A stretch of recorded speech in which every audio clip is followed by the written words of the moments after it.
Bulldozer নিয়ে যাওয়া এই পুরো বিষয়টি তারা মঞ্চায়ন করেছেন ফ্রান্সে, আমেরিকায় বসে, ফেসবুক লাইভে বসে, এবং আমরা ফোনে কথা বলতে দেখেছি যে কেন বুলডোজার আনতে দেরি হচ্ছে, কেন এখনো কেন বুলডোজার আসে নাই, বুলডোজার কলা বাগানে আটকা কেন, বুলডোজার কেন 32 নম্বরে নিয়ে যাওয়া হচ্ছে না। বোঝেন অবস্থা। পিনাকি ভট্টাচার্য, ইলিয়াস হোসেন এখন মানুষ পাচ্ছেন না যাদেরকে তিনি ফেসবুক লাইভে তারা এসে আহ্বান জানাতে পারেন। আপনারা কোথায়? আপনারা এসে আওয়ামী লীগের মিছিল ঠেকাচ্ছেন না কেন? আওয়ামী লীগের মিছিল লম্বা হচ্ছে কেন? তারা ধমকাচ্ছেন ডক্টর ইউনূসের সরকারকে, যায় আপনাকে বলেছিলাম আপনি তো পারছেন না, আপনার পুলিশ পারছে না, আপনারা করছেনটা কি? এবং মাঝে মাঝে তারা বিএনপিকে ধমকাচ্ছেন যে বিএনপি কেন পারছেন। বাংলাদেশে আওয়ামী লীগের মিছিল দীর্ঘ থেকে দীর্ঘতর হওয়া, কিংবা তার চেয়েও বড় ব্যাপার, মানে সারা দেশ জুড়ে হচ্ছে, কোথাও লোকে প্রতিহত করছে না, পুলিশকে নানা রকম পুরস্কার, নগদ 5,000 টাকা করে হাতে ধরিয়ে দেওয়া হবে আওয়ামী লীগ ধরে আনলে, সেসব কথা বলার পরেও যে আওয়ামী লীগ যথেষ্ট ধরে আনছে না পুলিশ, এবং কোনো প্রেক্ষিতে আসলে আওয়ামী লীগের মিছিল থামানো যাচ্ছে না। আর শুধু আওয়ামী লীগ নয়, আওয়ামী লীগের সকল অঙ্গ সংগঠন একরকমের জেগে উঠেছে, ডক্টর ইউনূসের সরকার এর সামনে অসহায়। এই বিষয়টি যে কতটা উদ্বিগ্ন এবং উদ্গ্রীব করে তুলেছে ডক্টর ইউনূস এবং তার পারিষদ বর্গকে সহ, আসলে আপনারা যারা রাজনীতিতে চরম আগ্রহ রাখেন এবং রাজনীতিকে নিবিড়ভাবে পর্যবেক্ষণ করেন, তারা সকলেই স্বীকার করবেন যে বাংলাদেশের রাজনীতির একটা মুখ্য চরিত্র, রাজনৈতিক কর্মকাণ্ডের, রাজনৈতিক বয়ানের মুখ্য চরিত্র হয়ে উঠেছিলেন যে তিনজন, বা উঠেছেন যে তিনজন, এখনো যারা মুখ্য চরিত্র, পিনাকি ভট্টাচার্য, ইলিয়াস হোসেন, ডক্টর কনক সারোয়ার। আমি যদি প্রধানত পিনাকি ভট্টাচার্য এবং ইলিয়াস হোসেনের কথাই বলি, তারা ভীষণভাবে উদ্বিগ্ন হয়ে পড়েছেন। এবং আপনারা লক্ষ্য করছেন কিনা, একটা সম্পূর্ণত একটা নতুন মেরুকরণের আভাস পাওয়া যাচ্ছে। পিনাকি ভট্টাচার্য দুদিন আগে এমন একটা ভিডিও তৈরি করেছেন, কন্টেন্ট তৈরি করেছেন, যেখানে তিনি সরাসরি বলেছেন যে আরেকটি অভ্যুত্থান আসন্ন, ছিটকে পড়বে ডক্টর ইউনূস সরকার। এবং খুবই আগ্রহোদ্দীপক, কৌতূহলোদ্দীপক, ইন্টারেস্টিং ঘটনা যেটা, সেটা হচ্ছে পিনাকি ভট্টাচার্যের স্ট্যাটাস থেকেই প্রথম দেখলাম যে তিনি এই ভিডিওটি আপলোড করার কিছুক্ষণের মধ্যেই বাংলাদেশে এই ভিডিওটি ব্লক করে দেওয়া হয়েছিল। পরে প্রধান উপদেষ্টার তথ্য প্রযুক্তি বিষয়ক বিশেষ সহকারী ফায়েজ তাইয়েব, তিনি নাকি পিনাকি ভট্টাচার্যকে ফোন করেই বলেছেন যে সরকারের উচ্চ পর্যায়ের নির্দেশে নয়, তবে ভিডিওটি ব্লক ছিল, ভিডিওটি আনব্লক করা হয়েছে। এবং পিনাকি ভট্টাচার্য শেষে লিখছেন যে কারা ব্লক করে থাকতে পারে সে নিয়েও তাদের দুজনের আলাপ হয়েছে।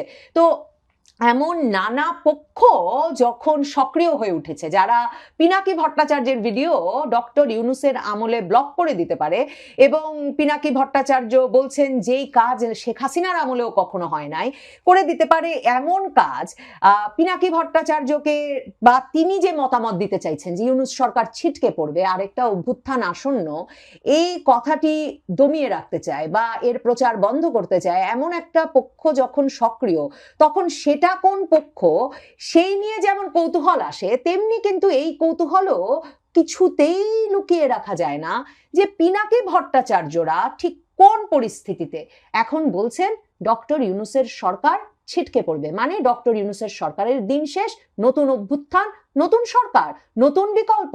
কে, কখন, কিভাবে, কোন অভ্যুত্থানের কথা বলছেন? পিনাকি ভট্টাচার্যের ওই ভিডিওটা যদি মনোযোগ দিয়ে দেখেন, এখনো যদি না দেখে থাকেন, তাহলে দেখবেন তিনি সরাসরি আসলে আওয়ামী লীগের এই যে মিছিল, এর ওপর ভিত্তি করেই কিন্তু এক রকমের তৈরি করেছেন এই ভিডিও। তিনি বলছেন এই যে এনসিপি বা জাতীয় নাগরিক পার্টি কিংবা আসিফ মাহফুজ সহ ছাত্র উপদেষ্টারা, ছাত্র নেতারা, যাদেরকে ছাত্রদের প্রতিনিধি ভাবা হয়েছিল, ডাকসু আর জাকসু নির্বাচনের পর বোঝা গেছে ছাত্ররা তাদেরকে প্রতিনিধি মনে করে না।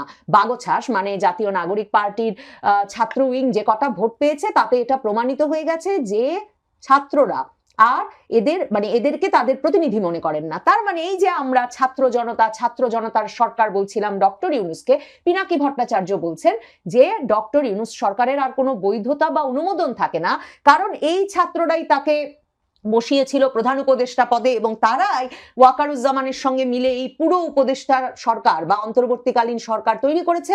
ছাত্ররা এই কথা পরিষ্কার করে দিয়েছে যে তাদের প্রতিনিধি এই অন্তর্বর্তীকালীন সরকারও নয়, জাতীয় নাগরিক পার্টিও নয়, বাগছাসও নয়।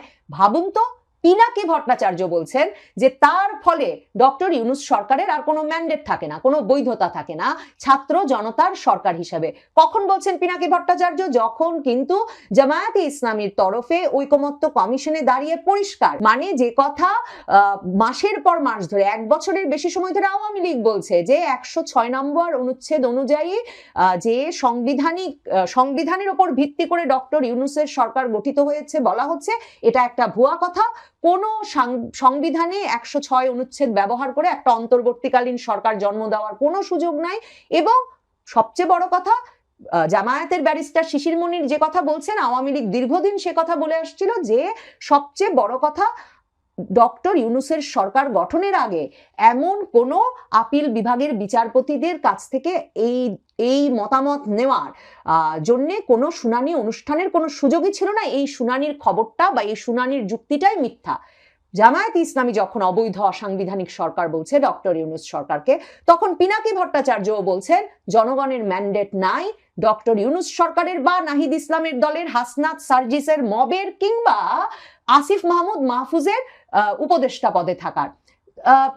পিনাকি ভট্টাচার্য এদের যে কোনো জনপ্রিয়তা নাই, সেটা কি শুধু ডাকসু জাকসু ভোট দিয়ে বললেন? তিনি বললেন আওয়ামী লীগের মিছিল, মানে খুব গুরুত্বপূর্ণ কিন্তু এই মিছিলটার কথা আমি আপনাদের কয়েক দফা উল্লেখ করেছিলাম যে জাতীয় নাগরিক পার্টির অফিসের নিচে দুপুর 2টার সময় গত শুক্রবার বা শনিবারে জাতীয় নাগরিক পার্টির বাংলা মোটরের অফিসের নিচে দুপুর 2টার সময় জড়ো হয়ে আওয়ামী লীগের এবং তার অঙ্গ সংগঠনের নেতাকর্মীরা আধা ঘন্টা 40 মিনিট ধরে জড়ো হয়ে তারপর মিছিল বের করে কিন্তু ইন্টারকন্টিনেন্টালের দিকে যায়, 1000 খানেক লোকের মিছিল, এবং তারা জড়ো হয় জাতীয় নাগরিক পার্টির নিচে। পিনাকি ভট্টাচার্যের কাছে আবার তার ভিডিও ছিল। পিনাকি ভট্টাচার্য আওয়ামী লীগের নেতাকর্মীরা যে নিচে জড়ো হয়ে, উনি নিজেই বলছেন যে তারা নৃত্য করেছে জাতীয় নাগরিক পার্টির অফিসের নিচে দাঁড়িয়ে। দেখা যায় যে আওয়ামী লীগের নেতাকর্মীরা শেখ হাসিনা আসবে, বাংলাদেশ আসবে, শেখ হাসিনা বলে বলে লাফাচ্ছে, নাচছে। তো পিনাকি ভট্টাচার্য বলছে যে কার্যালয়ের সামনে আওয়ামী লীগের নেতাকর্মীরা দাঁড়িয়ে নাচছে, লাফাচ্ছে, জড়ো হচ্ছে, মানে জাতীয় নাগরিক পার্টি কই? যে তারা এসে তাদের সমর্থকরা, তাদের নেতাকর্মীরা এসে কেন আওয়ামী লীগের নেতাকর্মীদের প্রতিহত করতে পারছে না? পিনাকি ভট্টাচার্য, ইলিয়াস হোসেন, তারা তো নিয়মিত ডক্টর ইউনূসের সরকার এবং তার পুলিশ বাহিনী যে কোনো কাজে আসছে না আওয়ামী লীগের মিছিল ঠেকাতে, সে কথা নিয়মিত লিখছেন। মানে ইলিয়াস হোসেন কয়েক দফা এই নিয়ে স্ট্যাটাস দিয়েছেন যে এমনকি বগুড়ায় আওয়ামী লীগের মিছিল হয়ে গেছে, মশাল মিছিল হয়ে গেছে। তিনি বলেছেন যে ডক্টর ইউনূসের উপদেষ্টা, এমনকি আইজি, এরা সব আসছেন বিদেশ থেকে, এরা সব চলে যাবেন। কিন্তু যদি, আমাকে মার্জনা করবেন, আমি ইলিয়াস হোসেনের ভাষা বলছি, যে যদি জাউরা আওয়ামী লীগ আবার আসে তাহলে যে কি উপায় হবে দেশটার, এই কথা ভেবেই যাতে জামায়াতে ইসলামী, BNP, up party, Gono Odhikar পরিষদ, এনসিপি, এবি পার্টি, মানে যত দল আছে সবাইকে বলেছেন তারা যেন ঐক্যবদ্ধ থাকেন। মানে এই ইলিয়াস হোসেন, পিনাকি ভট্টাচার্য, তার মানে কি কোন রকম যে রাজপথে প্রতিরোধ গড়ে উঠছে না আওয়ামী লীগের মিছিলের বিরুদ্ধে, সেটাই কি তাদেরকে এই বিষয়টাতে নিশ্চিত করছে যে একরকম আওয়ামী লীগ ফিরে এসেছে, কিংবা আওয়ামী লীগ আরো জোরে সোরে ফিরে আসতে যাচ্ছে? এবং ডক্টর ইউনূসের পুলিশ বাহিনীর তো তাতে সাধ্য হবেই না এই আওয়ামী লীগকে ঠেকানোর, এবং শেষ পর্যন্ত রাজনৈতিক দলগুলো ঐক্যবদ্ধ পারবে কিনা সেটা নিয়েও তাদের ভেতরে সন্দেহ দেখা দিয়েছে। পিনাকি ভট্টাচার্য আরো গুরুত্বপূর্ণ যুক্তিসঙ্গত প্রশ্ন তুলেছেন। তিনি বলেছেন এই মাহফুজকে মাস্টার মাইন্ড বানায়, মাহফুজকে উপদেষ্টা বানিয়ে কি লাভ হয়েছে? দেখেন, উনি বলছেন যে লন্ডনে উনি ভিডিও দেখেছেন, সেটা বলেই উনি বিশ্লেষণ করছেন পিনাকি ভট্টাচার্য, যে লন্ডনে মাহফুজ আলমের গাড়ি বহর আটকাতে, মাহফুজ আলমকে অনুষ্ঠানে যোগ দিতে বাধা দিতে যেই আওয়ামী লীগের নেতাকর্মী সমর্থকেরা জড়ো হয়েছিলেন, উনি বলছেন উনি ভিডিওতে দেখেছেন এরা 30, 40, 50 জনের বেশি না। পিনাকি ভট্টাচার্য প্রশ্ন করছেন যে মাহফুজ আলমকে রক্ষা করার জন্য কেন 40 জন 50 জনও নাই, যেই 40 জন 50 জন গিয়ে মাহফুজ আলমকে উল্টো রক্ষা করার জন্য এই আওয়ামী লীগ নেতাকর্মী সমর্থকদের পাল্টা বিক্ষোভ তৈরি করতে পারেন। তার মানে এই যে ডক্টর ইউনূসরা যে ভীষণ মানে টেনশনে আছেন নিউ ইয়র্ক সফরটা নিয়ে, এই বিষয়টা নিয়ে তাদের যে টেনশন, উদ্বেগ, উদ্গ্রীব হয়ে আছেন যে তারা যে কেমন যায়, নিউ ইয়র্ক সফরটা, সেখানে গিয়ে অপমানিত হতে হয় কিনা, আওয়ামী লীগ নেতাকর্মী সমর্থকদের বিক্ষোভের মুখে পড়তে হয় কিনা, এই পুরো বিষয়টাই তাদের যে কোনো জনসমর্থন নাই, জনভিত্তি নাই, কোনো জনপ্রিয়তা নাই, যে তারা 40 জন প্রবাসী আওয়ামী লীগারের সামনে 40 জন প্রবাসী ইউনূস সমর্থক বা মাহফুজ সমর্থক দাঁড় করাবেন, সেটার প্রমাণ হয়ে দাঁড়াচ্ছে। এই বিষয়গুলো আসলে ভীষণ উদ্বিগ্ন করে তুলেছে।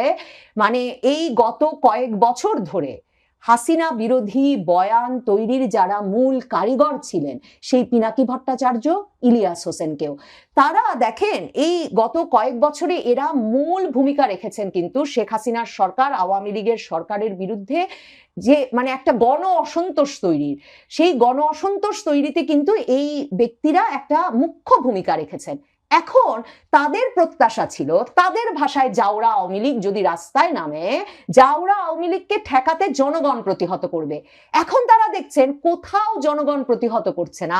আওয়ামী লীগ জুম্মাবারেও, এমনকি মসজিদ থেকে দলে দলে বেরিয়ে প্রত্যেকটা জুম্মাবারে রাজধানীর বিভিন্ন জায়গায় তো মিছিল করছেই, সকালে করছে, জুম্মার নামাজের পরে করছে, যখন তখন যেখানে সেখানে মিছিলে জড়ো হয়ে যাচ্ছে। এমনকি এখন পুলিশকে নগদ নারায়ণ ধরিয়ে দেওয়া হয়েছে, 5,000 টাকা করে ইনাম আওয়ামী লীগ ধরে আনলেই। মিছিল থেকে ভিডিও বেরিয়েছে যে পুলিশ দৌড়াচ্ছে, কিন্তু আওয়ামী লীগ ধরে আনতে পারছে না। এবং পিনাকি ভট্টাচার্য, ইলিয়াস হোসেন কেন বাংলাদেশে রাজনীতি করেছেন, রাজনীতি বোঝেন, জানেন, যে কেউ বুঝতে পারেন যে মিছিলে যোগদানের জন্য মানে আওয়ামী লীগের এখন 500 টাকা করে দেওয়ার উপায় আছে কিনা সে তো ভিন্ন প্রশ্ন, 5,000 টাকা করে দেওয়ার উপায় কখনো কোনো রাজনৈতিক দলের থাকে না।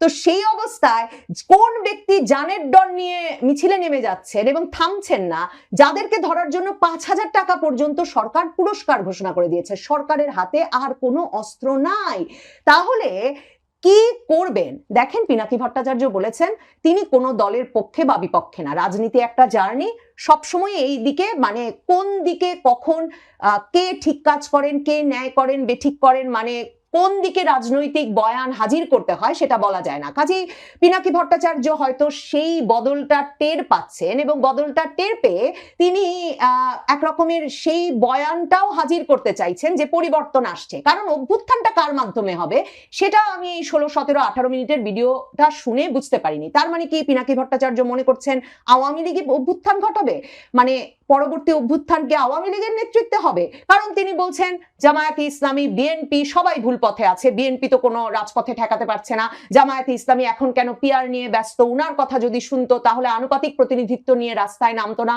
অন্য কিছু নিয়ে রাস্তায় নামতো, কি নিয়ে রাস্তায় নামতো কোনো দিক নির্দেশনা নেই। মনে করে দেখেন, এই পিনাকি ভট্টাচার্য, এই ইলিয়াস হোসেন, তারা ফেসবুক লাইভে বসে থেকে 32 নাম্বার ভাঙার পুরো কার্যক্রমটা পরিচালনা করেছিলেন, তারা আহ্বান জানিয়েছিলেন, তারা দাবি করেছেন তখন ফেসবুক লাইভে এসে যে তাদের আহ্বানে শত শত ব্যক্তিরা গিয়ে, শত শত ছাত্র জনতা গিয়ে 32 নাম্বার ভেঙেছে। 5ই আগস্টে একবার ভেঙেছে, কিন্তু তাদের মূল ভেঙে গুড়িয়ে দেওয়া, বুলডোজার নিয়ে যাওয়া, এই পুরো বিষয়টি তারা মঞ্চায়ন করেছেন ফ্রান্সে, আমেরিকায় বসে, ফেসবুক লাইভে বসে। এবং আমরা ফোনে কথা বলতে দেখেছি যে কেন বুলডোজার আনতে দেরি হচ্ছে, কেন এখনো কেন বুলডোজার আসে নাই, বুলডোজার কলাবাগানে আটকা কেন, বুলডোজার কেন 32 নম্বরে নিয়ে যাওয়া হচ্ছে না। বোঝেন অবস্থা। পিনাকি ভট্টাচার্য, ইলিয়াস হোসেন এখন মানুষ পাচ্ছেন না যাদেরকে তিনি ফেসবুক লাইভে তারা এসে আহ্বান জানাতে পারেন, আই আপনারা কোথায়, আপনারা এসে আওয়ামী লীগের মিছিল ঠেকাচ্ছেন না কেন, আওয়ামী লীগের মিছিল লম্বা হচ্ছে কেন। তারা ধমকাচ্ছেন ডক্টর ইউনূসের সরকারকে, যায় আপনাকে বলেছিলাম আপনি তো পারছেন না, আপনার পুলিশ পারছে না, আপনারা করছেনটা কি। এবং মাঝে মাঝে তারা বিএনপিকে ধমকাচ্ছেন যে বিএনপি কেন পারছে না। কিন্তু যে কাজ তারা ফেব্রুয়ারি মাসে দাবি করেছেন যে তারা করতে পেরেছেন ফেসবুক লাইভে বসে, সে কাজ তারা এখন আর করতে পারছেন না। তারা উদাত্ত আহ্বান জনগণের প্রতি জানাতে পারছেন না যে আওয়ামী লীগের মিছিল প্রতিহত করো। তার মানে তারা বুঝে গেছেন যে খেলা বদলে গেছে, আওয়ামী লীগের মিছিলের পক্ষে জনতার সায় আছে, জনগণের সমর্থন আছে। এবং পিনাকি ভট্টাচার্য বলছেন আমাকে ভয় দেখাবেন না আওয়ামী লীগের মিছিল নিয়ে, আপনারা ভয় পেলে ভয় পেতে পারেন, আমাকে ভয় দেখাবেন না, কারণ আমি ভয় পেতে রাজি না, আমি জনগণের উপরে ভরসা রাখলাম। কারণ উনি তো ইনকিলাব জিন্দাবাদের পক্ষের লোক, উনি তো অবশ্যই জনগণের উপর ভরসা রাখবেন এবং উনি জানেন যে যেই জনগণ পুলিশ ভয় পায় না সেই জনগণকে উনি জানেন বামপন্থী রাজনীতি করে এসেছেন, ইনকিলাব জিন্দাবাদও এক মানে বামপন্থী রাজনীতি, ব্রিটিশ বিরোধী রাজনীতির ধারা থেকে যার জন্ম, সেই বামপন্থী ধারার রাজনীতি বলি, ইনকিলাবের কথাই বলি। ইনকিলাব, মুক্তি, স্বাধীনতা, সংগ্রাম কোনো কিছু সম্ভব হয় নাই কখনো যদি মানুষ পুলিশকে ভয় পেত। কাজেই তিনি জানেন যে পুলিশ দিয়ে এই আন্দোলন দমন করা যায় না। পুলিশকে অর্থ পুরস্কার দিয়ে বিপ্লবীদের ধরে আনার চেষ্টা কিন্তু ব্রিটিশ আমলে ব্রিটিশ সরকারও করেছিল, কিন্তু তাতে কিন্তু বিপ্লব থেমে যায় নাই বা বিপ্লবের গলা টিপে ধরা যায় নাই। আর যেই আন্দোলনে জনগণের সমর্থন থাকে সেই আন্দোলন যে শুধু বেগবান হয়, সেই মিছিল যে শুধু দীর্ঘ হয়, আমার মনে হয় পিনাকি ভট্টাচার্যরা সে কথা বুঝতে পেরেই এখন পিনাকি ভট্টাচার্য বলছেন ডক্টর ইউনূস এবং তার উপদেষ্টা পরিষদের, আবার আমাকে ক্ষমা করবেন আমি ভদ্রভাবে বলার চেষ্টা করছি, তিনি বলেছেন ডক্টর ইউনূস এবং তার উপদেষ্টা পরিষদের পশ্চাৎ দেশের চামড়া থাকবে না। তিনি বলেছেন যে নেপালে যেমন হেলিকপ্টারের রশি ধরে মন্ত্রীদের পালাতে হয়েছে এবং তার আগে মার খেয়েছে মন্ত্রীরা, সেই ঘটনা ঘটবে ডক্টর ইউনূসের সরকারের এবং ডক্টর ইউনূসের উপদেষ্টা পরিষদেরও।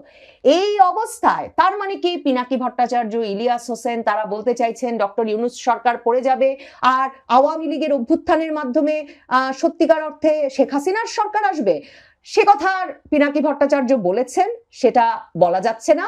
তবে কারা অভ্যুত্থান ঘটাবে সেটা কিন্তু তিনি পরিষ্কার করেন নাই। কিন্তু আমাকে যদি জিজ্ঞেস করেন, আমি কি বলবো যে ইউনূস সরকার কাল পরশু বা ইউনূস সরকারের ঘন্টা বেজে গেছে, যে কোনো সময় ইউনূস সরকার পড়ে যাবেন? আমার বিশ্লেষণ সে কথা বলে না। আমার মনে হয় এই যে সম্মিলিত ভয়, যেই সম্মিলিত ভয়ে ওই যে ডক্টর আসিফ নজরুল বলেন আওয়ামী লীগ যদি একবার আসে দোজখ বানিয়ে দেবে, যেই সম্মিলিত ভয়ে ইলিয়াস হোসেন লেখেন যে আওয়ামী লীগ যদি একবার আসে, এই জাউরারা যদি একবার আসে তাহলে কারো রক্ষা থাকবে না। এবং যেই সম্মিলিত ভয়ে ডক্টর কনক সারোয়ার ইউনূসকে প্রশ্ন করেন যে কোন কেউ যদি আপনার নির্বাচন ঠেকাতে চাইছে তাড়াতাড়ি বলুন, কেউ যদিটা কে? জুলাই আন্দোলনের পর আমরা পূর্ণ সমর্থন দিয়ে আপনাকে বসিয়েছি, কিন্তু কোন কেউ যদি আপনাকে নির্বাচন দেওয়া ঠেকাচ্ছে? আমার মনে হয় এই সম্মিলিত ভয়ে একদিকে যেমন ডক্টর ইউনূস সরকারের মেয়াদ দীর্ঘ থেকে দীর্ঘতর হবে, তেমনি দীর্ঘ থেকে দীর্ঘতর হতে থাকবে আওয়ামী লীগের মিছিল। পিনাকি ভট্টাচার্য, ইলিয়াস হোসেন, ডক্টর কনক সারোয়ার কিংবা রাজনৈতিক শক্তি বিএনপি, জামায়াতে ইসলামী, জাতীয় নাগরিক পার্টি, আপ party, AB party, Gono Odhikar পরিষদ, তাদের ভয়ও বাড়তে থাকবে। কারণ তারা যখন দেখবেন রাজপথে জনগণ প্রতিরোধ গড়ে তুলছে না, প্রতিহত করছে না আওয়ামী লীগের এই মিছিলকে, অন্যদিকে তারা যখন দেখবেন সরকারের অর্থ পুরস্কার দেওয়া সহ সকল প্রকার নিবর্তনমূলক পদ্ধতি ব্যবহৃত হয়ে যাওয়ার পরেও পুলিশ কিংবা সেনাবাহিনী দিয়ে আওয়ামী লীগ ঠেকিয়ে রাখা যাচ্ছে না, ভয় যত বাড়বে আমার বিশ্লেষণ বলে ডক্টর ইউনূসের সরকারের মেয়াদ তত বাড়বে। আর কৌতূহল থেকেই যায় পিনাকি ভট্টাচার্য কোন অভ্যুত্থান আসন্ন বলছেন, যে অভ্যুত্থান নাকি ডক্টর ইউনূসকে নামিয়ে ফেলবে। সেই অভ্যুত্থান কি আওয়ামী লীগের অভ্যুত্থান?